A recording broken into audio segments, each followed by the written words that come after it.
Sofia Pablo and welcome to my YouTube channel.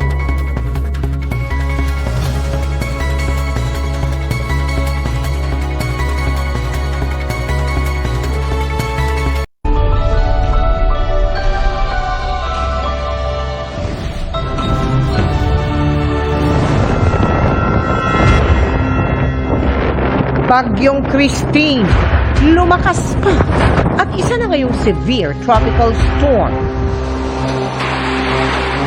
Signal number 3, itinaas na sa maraming lugar.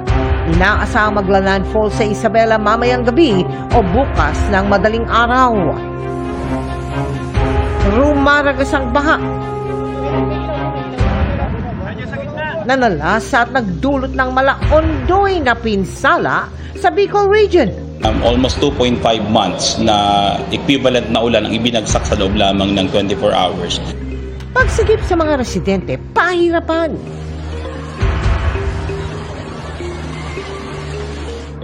May mga inanod ding sasakyan at nalubog sa buhangin at bato.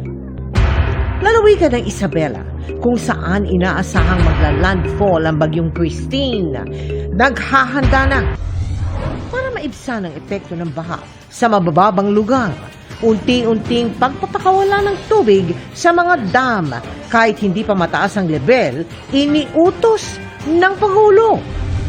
At sa kanilang unang pagtatapatan sa pagdinig ng Senado, mga biktima ng Kingdom of Jesus Christ, idinetalye ng harapan ang anilay pang-aabusong naranasan mula kay Pastor Apollo Kibuloy. Kibuloy, itinanggi ang mga paratang.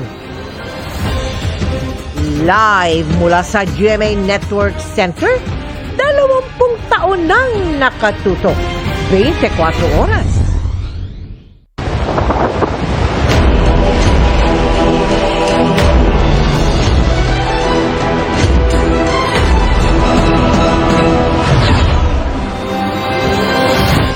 Magandang gabi po, Luzon, Visayas at Mindanao.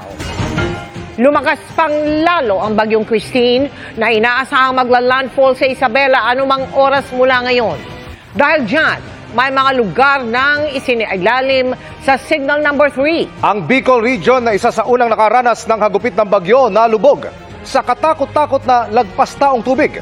3 na ang naitatalang nasawi pero pinangangambahang dumami pa yan dahil sa dami ng mga natrap sa baha sa iba't ibang panig ng bansa. Nakatutok si Salima Refran.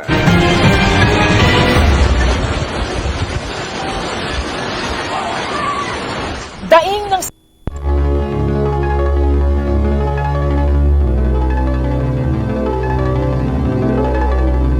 Thanks for watching Sophianatics. Huwag kalimutang mag-subscribe sa aking YouTube channel at i-follow niyo ako sa aking social media accounts tulad ng Facebook, X na dating Twitter, Instagram at TikTok.